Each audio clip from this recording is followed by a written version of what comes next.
స్ఫటికమణివర్ణముతో శ్రీపద్మహస్తముతో శంఖచక్రధారుడిగా అక్షమాల చేపట్టి నీవుపదేశ ముద్రతో జ్ఞానకమలమునందు బ్రహ్మజ్ఞానదాతగా అభయాన్ని ప్రసాదించు తేజోరూపా పాహి పాహి శ్రీలక్ష్మీ హయగ్రీవ పాహి పాహి శ్రీలక్ష్మీ హయగ్రీవ పాహి పాహి.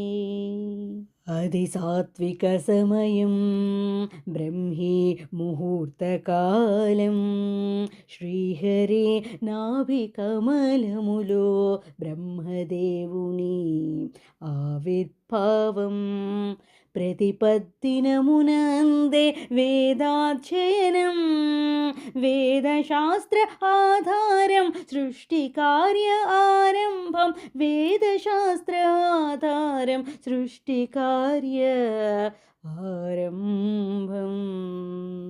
రజోతమ గుణములకు ప్రతీకలుగా మధుకైటవాదులు జన్మించెను. వారు ఆది పరాశక్తికై తపమాచరించెను. వరాల జల్లు కురిపించే ఆ పరాశక్తి సన్మార్గమునే బోధించెను. ఆ సద్బోధ చెవికెక్క పెడదారిలోనే పడిపోయెను. బ్రహ్మగారి వేద విద్య తస్కరించి పాతాళంలో దాచి ఆనందించెను. ఇది గని బ్రహ్మ దిగ్భ్రాంతి చెంది శ్రీహరి కొరకై తపమాచరించెను. జగత్రక్షకుడైన శ్రీ మహావిష్ణువు ప్రత్యక్షమే లోక కళ్యాణార్థం లోకకంటకుని హతమార్చెదనని విద్యకి అధిపతిగా నీ పత్నిని నియమించెదనని శ్రీహరి బ్రహ్మకి మాట ఇచ్చి ఆగమ విధితో నన్ను అర్చించే ఆగమ ముద్రలు ప్రదర్శించే పాంచరాత్ర ఆగమ విధి విధానాలతో నన్ను వర్చించమని శ్రీ మహావిష్ణువు బ్రహ్మకి సూచించే అంతర్ధానమయ్యేను. ఆ విధంగా శ్రీ మహావిష్ణువు యొక్క ఆరాధన కొనసాగుచుండెను. మధుకైటభ సంహారార్థము యజ్ఞమునే విధాత చేసెను. జగద్గురువు మంత్రరూపమున అశ్వముఖుడే అవతరించెను. ప్రణవనాథుని సకిలింపులలో సకల వేదాలు పుట్టుకొచ్చెను.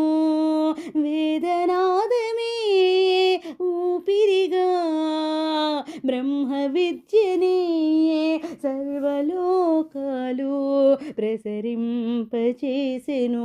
బ్రహ్మ విద్యనే సర్వలోకాలు ప్రసరింపజేసెను.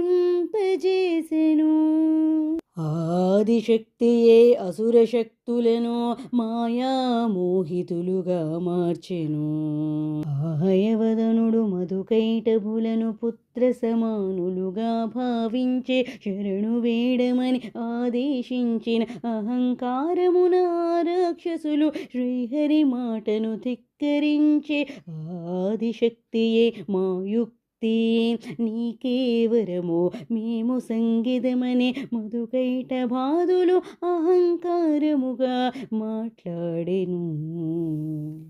లోక కళ్యాణార్థం మధుకైటభుల ప్రాణములనే దానంగా శ్రీహరి కోరే శాంతముగా నిలుచుండెను.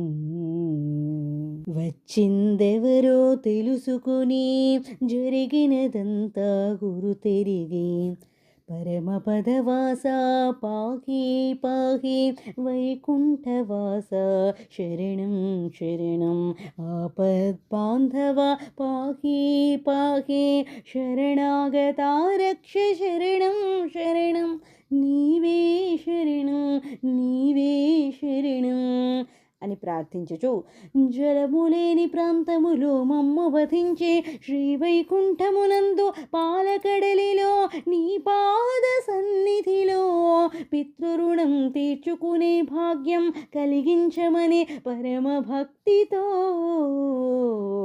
మోకరిల్లేను. తదుపరి శ్రీహరి మధుకైటభులను ఖండాలుగా చీల్చే వారి శిరఖండమే ధరణి ఖండముగా మారి మిగిలినదంతా సంద్రాలుగా ప్రవహించసాగెను. ధరణి మాత తనను తాను చూసుకుని తన అపవిత్రతనే తెలుసుకుని శ్రీహరినే భక్తిగా శరణు వేడెను. అభయమిచ్చిన హయవదనుడు వేదమంత్ర ఉచ్చారణాలతో పవిత్ర జలాలతో పవిత్రముగా మారి భూదేవిగా నీవు నా వామ భాగములో స్థిరముగా ఉండెదవనే శ్రీ మహావిష్ణువు భూదేవికే వరమునొసగెను. శ్రీలక్ష్మీ హయగ్రీవ పాహి పాహి శ్రీలక్ష్మీ హయగ్రీవ శరణం శరణం శ్రీలక్ష్మీ హయగ్రీవ పాహి పాహి శ్రీలక్ష్మీ హయగ్రీవ శరణం శరణం.